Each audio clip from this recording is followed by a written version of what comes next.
If someone were to ask you, do you trust life? You would probably say yes. But yet, when you look at your actions and the way that you do your life day to day, it begs to differ. And that's why you look at the environment to tell you about your internal world, because we will lie to ourselves very cleverly. Hi, my name is Paloma, and in 2019, I found myself at a rock bottom place. I had just left an abusive relationship. I was working my way up the corporate sales ladder in a job that I really didn't have any passion for. And that's how I felt like I had no purpose or meaning in life, and like I really didn't know myself. This prompted me to start a DIY mental health journey where I set out to examine my motivations and my beliefs and the reasons why I make the choices that I do. This slowly evolved into this beautiful evolution of spirituality and this exploration of the divine. And along the way, I kept careful journals of my breakthroughs, my breakdowns, and all of my stories. In fact, today I'm still learning and I'm still journaling. This channel is sort of a culmination where I get to share these real, raw insights and breakthroughs, and where we can discuss the process of human growth and consciousness, not just in theory, but through my lived experience. And my hope is that I can illuminate your own path to your own inner peace, into deep, deep self trust, and into true love. So I invite you to journey with me. And today we're going to talk about analysis paralysis. So, when I started off, I was looking at this through the traditional therapeutic lens, which is more about the cognition behind why we stall on decision making. And it looks like things like executive function and choice fatigue. And so the solutions are more about systems and routines and kind of mitigating that discomfort. And that was helpful. And I still actually use some of those things today. But what really helped me to overcome this, not that it's gone and completely from my life, but it's something that I can spot when I'm doing and I'm able to call myself on it really pretty quickly. It has to do with building up awareness and knowing what alignment feels like in the body. And so it's a practice that is very holistic, and it's mind, body, soul, all in alignment. Today I'm going to talk to you about how you can put into practice the steps necessary to be able to get into that alignment and feel like you have clarity and discernment and true trust in yourself and your decision making. We're really going to get down to the root of the issue, which is what I've noticed is distrust and fear. So we'll start by looking at what is analysis paralysis really. And when I was contemplating this, I realized that it's just a really fancy form of procrastination. And procrastination, you know that there's this other thing that you should be doing, but instead you have decided that you're going to busy yourself. You're consciously aware of it, and there may be some shame and guilt in there, but you know that you're doing it. With analysis paralysis, it's very sneaky because we've convinced ourselves that these other actions that we're taking are somehow just as important or necessary to do before we take the step and do the thing that we really want to do. Essentially, we're still avoiding something. There's something that we distrust, or there's a discomfort that we're avoiding. And there could be a fear under there. There's so many different kinds of fears: fear of scarcity, of being seen, of vulnerability, of abandonment, of rejection. So you'll have to discern that for yourself and look at your own habits and patterns and try to see if you can figure out which fear is causing it. But even if you don't know what fear is causing it, just the fact that you're aware that there is this thing that you really want to do and you're dragging your feet is already huge. And it already took a level of very mature self inquiry to get there. And that's not to be taken lightly. You can just start there. For me, what I notice is that when there's a distrust in myself and my own decision making and my intuition, my ability to make good choices for myself, there's also an inherent trust in life itself. It's like, as within, so without, as above, so below. And so that kind of can show up as not wanting to take risks or not wanting to make changes in life because you don't trust that life has something better for you prepared.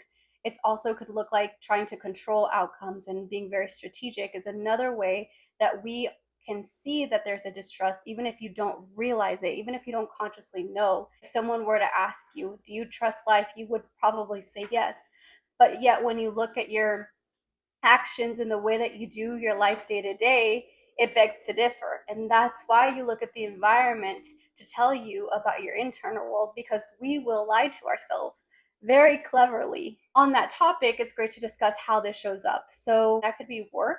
So maybe you know that you've been wanting to start a new job, or you know that the job that you have isn't really fulfilling you, but you haven't been taking the steps to actually put in the applications. Maybe you're obsessing over the resume, you're learning about interview tips and tricks, but you're not actually going for it. This could also show up in love or dating. Maybe you are endlessly swiping, but you never really meet up with someone. Or when you do meet up, you just really keep it casual, even though you know that you really want a life partner. You avoid the vulnerable and deep conversation. Or maybe you go in like it's a job interview and you have a checklist and you're like very intense, or you're like, show me the birth chart before you get to the human connection and just seeing, do I even like this person? Is this something that is fun for me?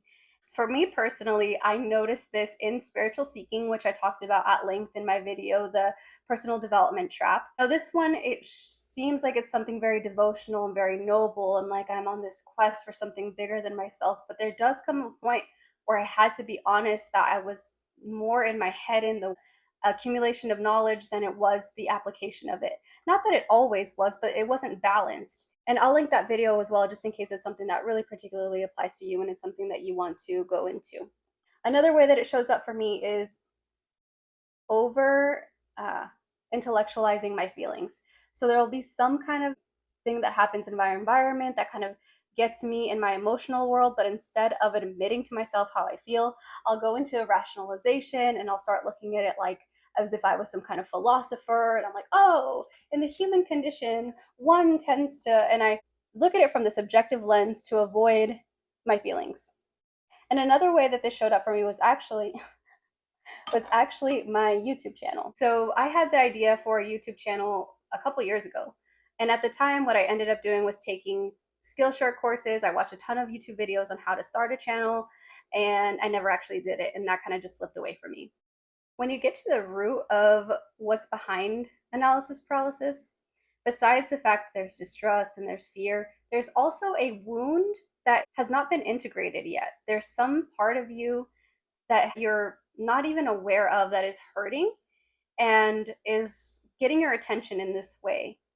And that will take some journaling and looking at. There's also an attachment to outcome of like being overly attached to what's to come if you were to take the action. So it could look like love is a great scenario where you're going into dates thinking like, oh, this is going to be my future spouse and I'm going to be with this person until I'm 80. And that's a lot of pressure. So you're going in really serious or just not really being you. Whereas if you went and said like, let me just see if I get along with this person, if we can have a good conversation, if they make me laugh, let me see if it's going to be fun, then it's not so serious and it can dissolve some of that analysis paralysis. It's important though to keep in mind that this isn't a bad thing. It's natural. It's actually by design that we're going to come across this. Everybody will at some point, unless you are a super enlightened Zen master, you'll probably come across this at some point. And it's a sacred moment to pause and to return to yourself, to return to your trust, to return to your knowing. Another kind of covert way that this can show up as is excessively asking for people's opinions. And so maybe to make a decision, you survey your friends and your family and you say, how do you see the situation? What should I do? It's a way of giving your power away. And even like tarot readings could be this. But anytime that you are not trusting your own intuition, your own insights, and you're instead deferring judgment to somebody else, you're giving up that opportunity to build a muscle to really know your own discernment and your own clarity and your own truth. And that actually leads me into the next steps. What do you do if you have identified that this is a problem for you? The first thing I would say is build the muscle. So this would be, taking the small steps, and it's easier to start with things that are small and maybe non-consequential as opposed to something that you think is going to have huge ramifications in your life if you get it wrong. So maybe you don't look at every single review for the restaurant when you pick where you're going to eat that night. Maybe it's that you make the decision all on your own and you don't consult anyone else. This also kind of ties into the video that I made about it's not your fault, of always thinking that you're wrong. So maybe you go to people to get their decision making for judgment and for like moral reason, and that is another way of having analysis paralysis. So I'll link that video as well if that's something that you identify with. There's also missing the fact that time and time again you have gotten yourself through the worst situations in life, and knowing that you have the capacity, you've done it before, you can do it again. It's not like all of a sudden you're going to lose this ability to manage your life. You've been able to do it up until now. And so it's like holding gratitude and seeing more of the positives in situations as opposed to just looking at the doom of what could happen, looking at the evidence of all of the good things and the great things that you've done in your life. I mentioned it already, but just releasing outcome and having more play and doing things more for the joy of doing and creating as opposed to what would come of it is such a great practice. It's actually a practice known as the Karma Yoga. And you could read the Bhagavad Gita to really contemplate. And that's a book you can read over and over and over again. It's a holy text full of rich, beautiful insights to live a beautiful life. Which brings me to mindfulness. So, mindfulness is super important to develop some sort of meditation practice so that you can observe yourself into behaviors.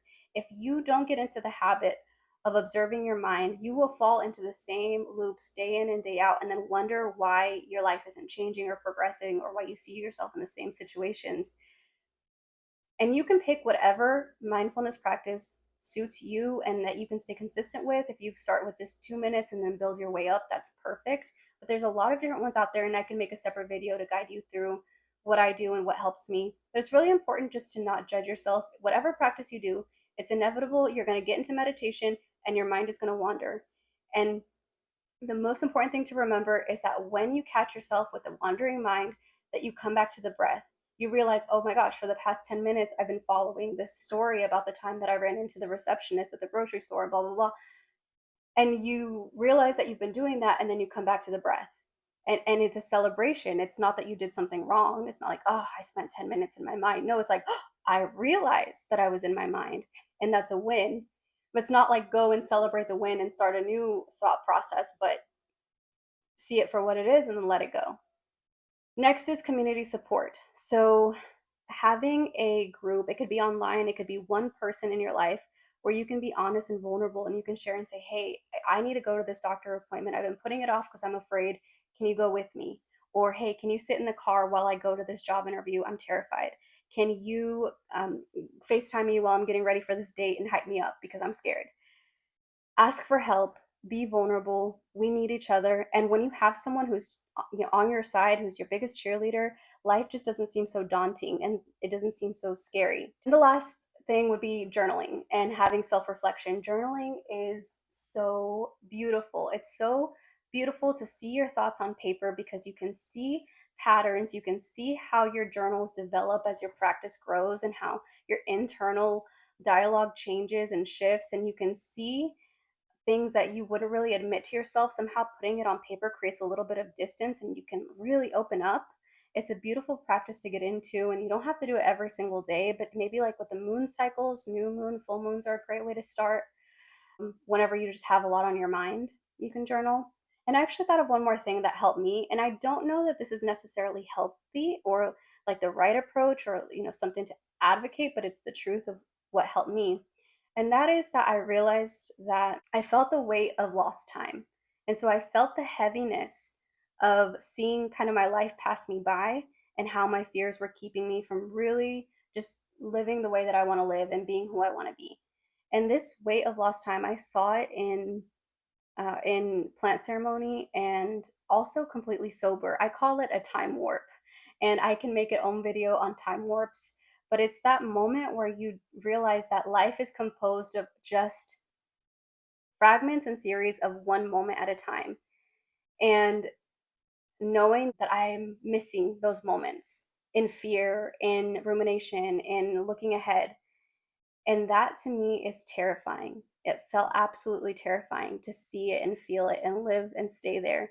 It became more uncomfortable to stay still than it did to go do the thing that seemed scary. Like that all of a sudden seemed less scary than letting my life slip away and not being present because all we have is right now.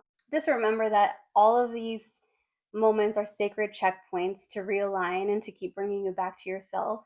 And that is the practice, and that's the win. And being very gentle with yourself, holding yourself with compassion. Life is so hard. And just the fact that you're watching this video is already so much of a win because there's so many other things that you can be doing. There's so many distractions. And you've chosen instead the path of self inquiry. And that is like huge. Be gentle, go slow, slowly wade your way in. If you ever feel like it's beyond, like your mind is really convincing you that you're at a place that you're never going to get out of, something that helped me and a mantra that helped me was affirming to myself, I always find my way home.